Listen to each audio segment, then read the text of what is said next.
So Gail, your second question, and I know we've talked about this one, right? So as an experienced entrepreneur, can you share some of the HR mistakes you've made or you've seen made? I've already shared my embarrassing ones. What are their consequences and other pitfalls to avoid? Well, misclassifying employees has got to be one of the top ones, because you think you can hire somebody as a 1099 and save that money, a little bit of money, and in the end it can cost you a lot. And I did kind of a quick and dirty, there's my numbers here. If you were to hire somebody, a bookkeeper, and they had to sit they were a receptionist bookkeeper, and they sat at a desk, and you said, oh, I'm an independent contractor, I'm going to pay you $20 an hour. So that's to about $41,800 per year. The employment tax on top of that annually would be a little over $6,000, and your federal withholding, what that person would have to pay, withholding tax to the federal government, what they would pay in their taxes is about 25%, so that's roughly $10,000. If the IRS were to audit you and find that that person was indeed an employee, you would have to not only back pay them their 15% employment tax, which is $6,300, you would have to also pay their withholding tax for them, even though they're not. They should have, if they were an employee, it would have been their wages, their money withheld. They get to pay their taxes, but you could be held responsible for that, on top of penalties, fees, and you're a great attorney that's going to have to get you out of that. It could end up costing you, for a $41,000 employee per year, you wanted to save $6,000, it could end up costing you more than $20,000 if you get audited. And we were audited in another business, and it was my CEO loved 1099 employees, and they were mostly part-time, and they weren't really too, they were gray, they were very gray area.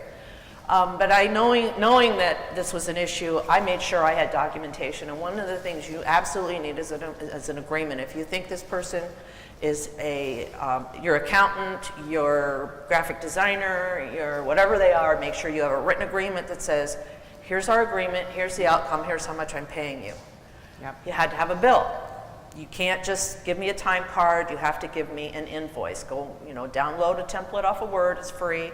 Give me a bill. That's how you pay a 1099 contractor. You do not pay them on a time card. You don't just write them a check every week. They give you a bill, you pay the bill. Yep. And then you also must dispense a 1099 correctly, or a W-9 in the beginning, get the contract agreement, get all that put on 1099 by the end of January roughly, and then you're okay. I mean, when we had this audit, I had 2 paper boxes full of paper, so that's 20,000 sheets printed for a roughly 10 employee company.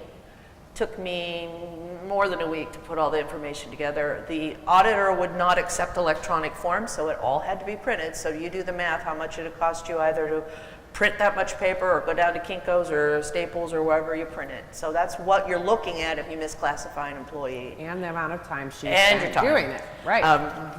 Another thing is not paying workman's comp. I have a friend that has a cleaning lady, comes cleans the house once a week. Sure, she's a cleaning lady. I pay her $75, she cleans my house. She fell down the stairs, and a little bit older lady fell down the stairs, broke her hip. Homeowner's insurance will not cover you because that's a paid employee. You have to carry workman's comp on domestic employees. Their homeowner's insurance wouldn't pay, didn't have workman's comp, so this woman, the homeowner, had to pay for the lady's hip replacement to the tune of probably about $50,000. So even if you have somebody that just comes in and cleans your office, make sure that if they're a business, that they have a certificate of insurance and their people are covered. I have another side business. I have real estate rental properties of which I hire contractors. So I carry, just because I'm risk averse and I'm kind of paranoid, you just call up the Bureau of Workmen's Compensation and say, I have domestic people, they're going to do X, Y, and Z for me. I need an account. It costs me, I think I pay less than $20 a month. And I think I pay it annually, but it's very, very cheap. But I'm protected. So if my cleaning lady or my landscaper or whatever, some kid that I hired to shovel the snow off my lawn or walk, whatever, I'm covered. Yep.